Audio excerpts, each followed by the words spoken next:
నేను 10వ తరగతిలో చదువుకున్న మెహజబీన్ గారు రాసిన స్ట్రీట్ చిల్డ్రన్లోని కొన్ని వాక్యాలను మీతో పంచుకోవాలనిపిస్తుంది.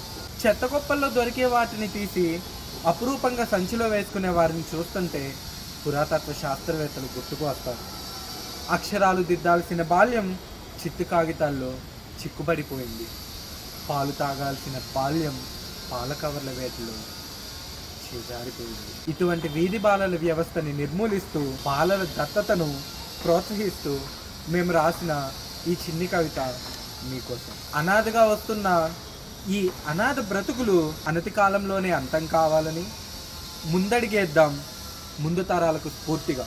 ముచ్చటైన ఈ పసి పెదవులు పాల కోసం ప్రాకులాడకూడదని, ఒంటరిగా ఉన్న దంపతులు వాళ్ళ దైన్య స్థితిని గుర్తించాలని, కానీ వాళ్ళ రక్తంలో ఉన్న పరాయితత్వం పసిపిల్లల మనసుకు తెలియబోదని, దాంపత్య సాఫల్యం సంతానమే అయితే అనాథలు కూడా మన సొంత రక్తంగా భావించవచ్చునని, పిల్లలు కలగని దంపతులకు ఇదే మా పిలుపు.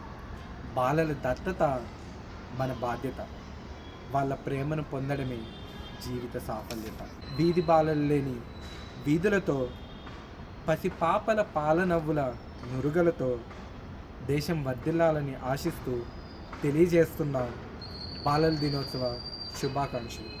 Dedicated to all the street children who fought all the day for their poor stomachs. Thank you.